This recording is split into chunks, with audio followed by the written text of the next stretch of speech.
नमस्कार मित्रों, astrology with Shyam Kumar Sharma channel में आपका बहुत स्वागत है।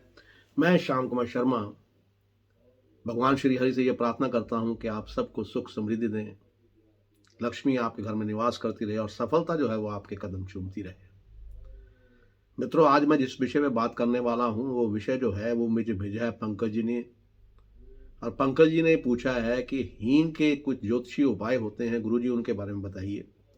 तो आज हम जिक्र करेंगे हींग से जो उपाय होते हैं, हींग के ज्योतिषीय, जिनसे किन किन समस्याओं का समाधान किया जा सकता है, उसके बारे में हम बात करेंगे।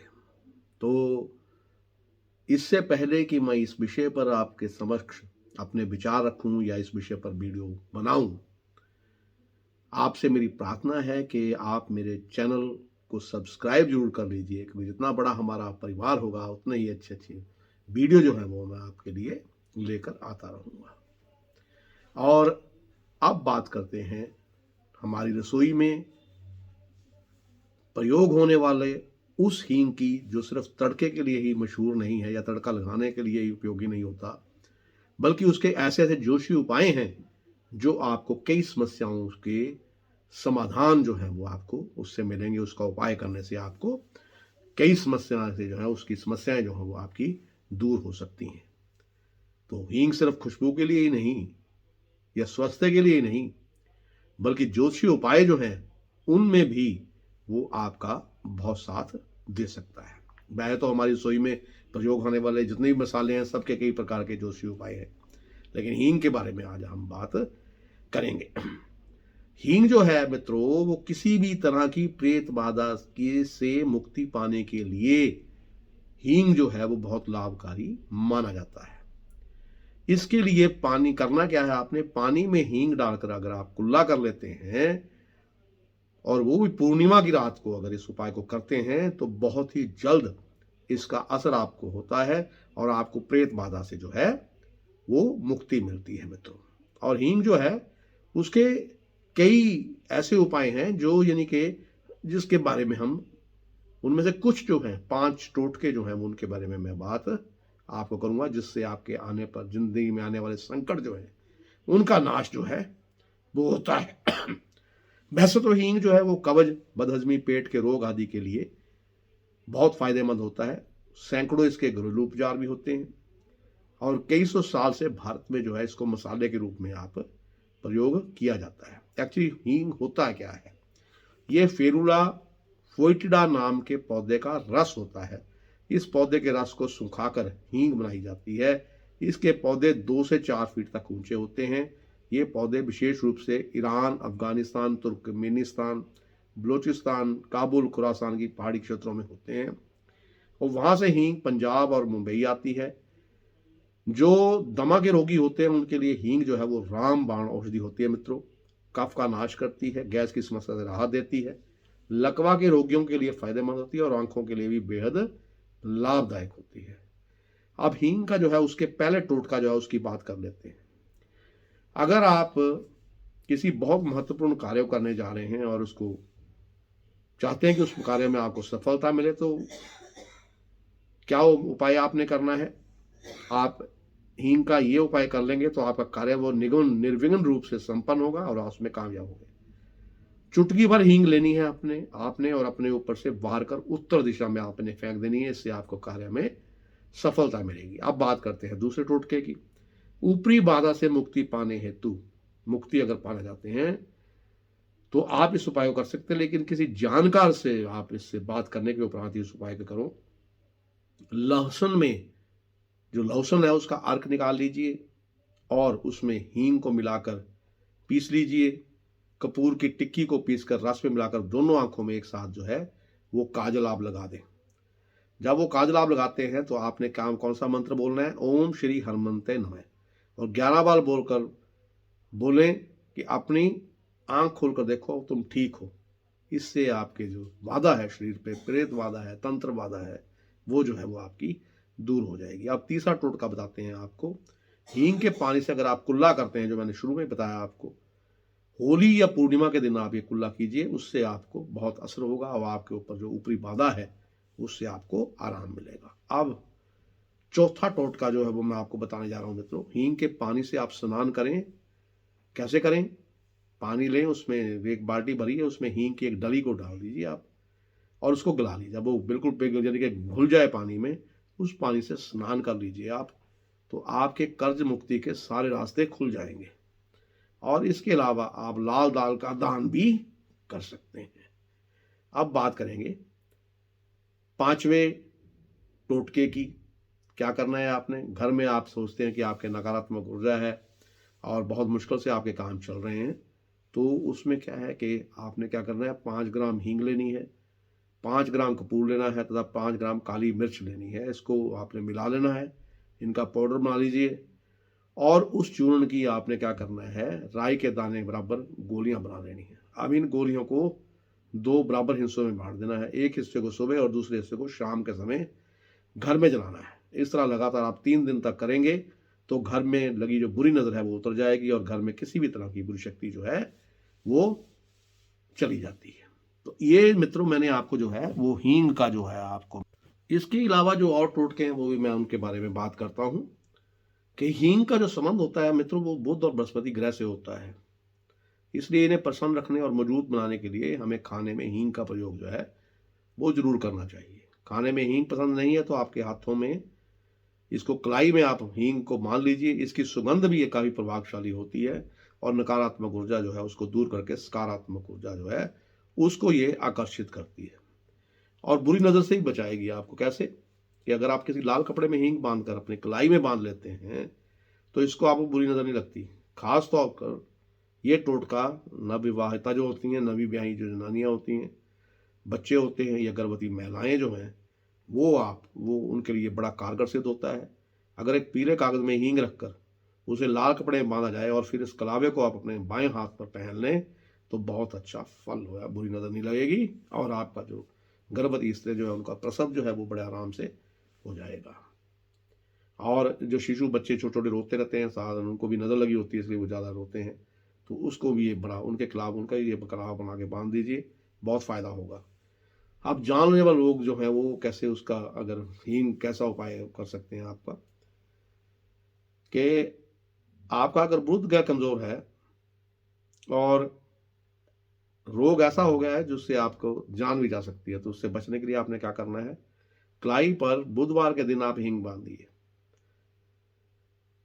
रोग का प्रभाव कम हो जाएगा, सेहत में सुधार होएगा। और बाजुओं पर, अगर आप इसको कलाई पे नहीं बांध सकते कि लोग देखते रहेंगे, इसलिए आप इसको अंदर बाजू में बांध सकते हैं, बाजू के ऊपर। कैसे? नाभि में अगर हींग का घोल लगाएंगे तो वो भी आपके लिए बहुत बेनिफिशियल होगा। अब बुध कमजोर जब होता है तो उसका सबसे बड़ा क्या होता है कि आपके बाल भी झड़ने लग जाते हैं।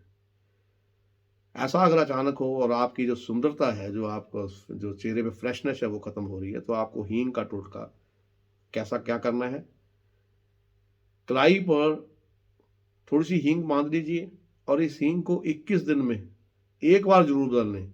ऐसा करने से आपको बहुत अच्छा असर नजर आएगा, आपके बाल झड़ने बंद हो जाएंगे। मान सम्मान अगर आप पाना चाहते हैं तो उसके लिए भी आप हींग का टोटका कर सकते हैं। जैसे लगे आपको, अगर आप एक महिला हैं, अगर आपको लग रहा है कि आपके परिवार के सदस्य जो है वो आपकी ज्यादा इज्जत नहीं कर रहे हैं, तो आप भी अपने हाथों पे हींग बांध लीजिए। लोगों के व्यवहार में आपके प्रति फर्क पड़ेगा और आपका अच्छा व्यवहार लोग आपसे करने लगेंगे।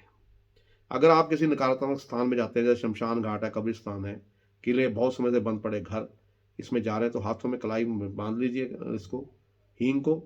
नकारात्मक ऊर्जा जो वहां की होगी वो आप पे हावी नहीं होगी।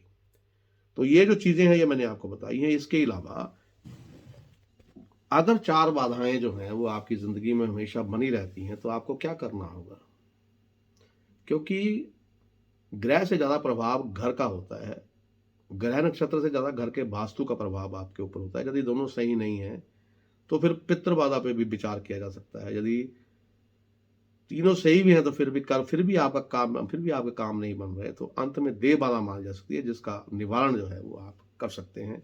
अब सबसे पहले हम नक्षत्र, जो ग्रह नक्षत्र अगर बाधा है, आपके घर में कोई भी काम ठीक तरीके से नहीं हो रहा और कोई भी बात आपकी नहीं बन पा रही, तो उसको क्या करना है कि गृह नक्षत्र बाधा जो है, तो क्या है कि किसी को राहु परेशान करता है और किसी को शनि से परेशान करता है, किसी को शुक्र परेशान करता है।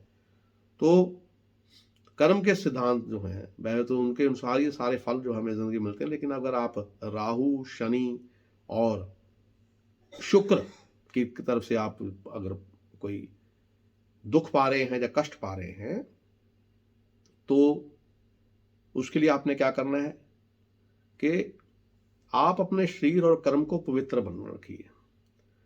पांचों इंद्रियां साफ सुथरी और पवित्र रखिए। आहार और विहार के नियम समझें। ग्रहों का सबसे प्रभाव जो है वो शरीर पर पड़ता है। अपना आहार, आचरण और चलन जो है इसको बदल दीजिए। उचित भोजन का सेवन कीजिए, यानी कि सात्विक भोजन का सेवन कीजिए। और भोजन में जो हमारे सनातन धर्म में जो भोजन वो करें जो हम सनातन धर्म में हिंदू नियमों के अनुसार आपने, यानी कि अगर वो अपना लिया जो बताया गया है सनातन में, तो आपकी ग्रह बाधा जो है वो दूर हो जाएगी। अब वास्तु दोष, अगर आपके घर में वास्तु दोष है और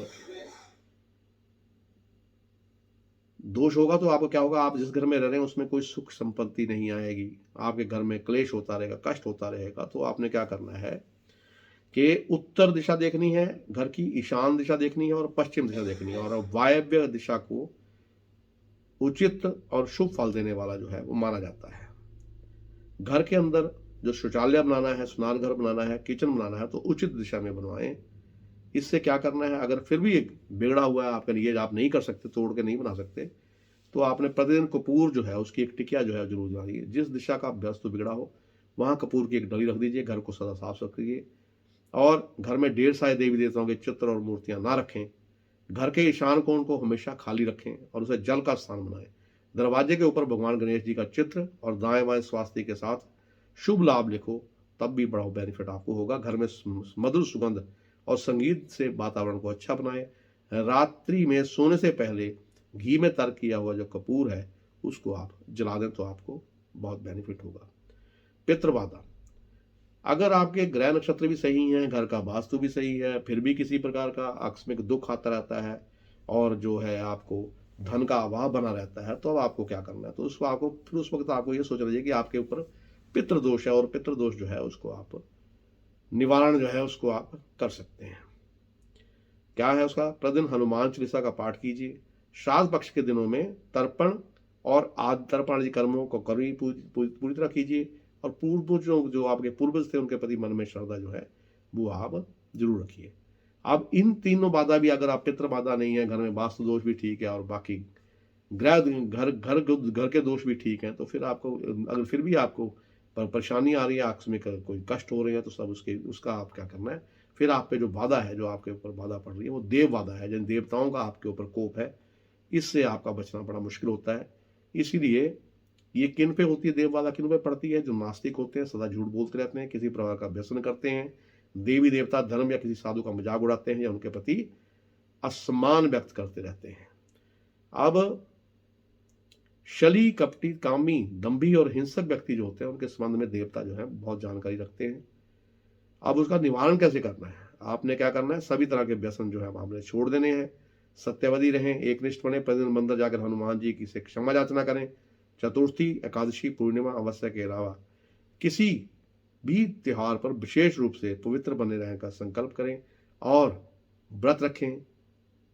पूजा पाठ करने के उपरांत ही भोजन का ग्रहण जो है वो आप कर सकते हैं। तो पंकज जी ने जो ये मुझे विषय भेजा था, उन्होंने ये भी पूछा था कि राहु और केतु और शुक्र जो है इनका जो है इनका उपाय क्या है, इनको कैसे ठीक किया जाता है। तो जो मैंने बता दिया कि हनुमान चालीसा का पाठ कीजिए और मंदिर जाके हनुमान जी से क्षमा मांगिए, और जो चतुर्थी, एकादशी, पूर्णिमा और अमावस्या के दिन व्रत रखने की कोशिश करें। व्रत नहीं रख सकते तो उस दिन पवित्र रहें, और विशेष रूप से त्योहारों पे जो है वो आप सदकर्म करते रहिए। इसी के साथ मैंने इस विषय पर आपको पूरा बता दिया है।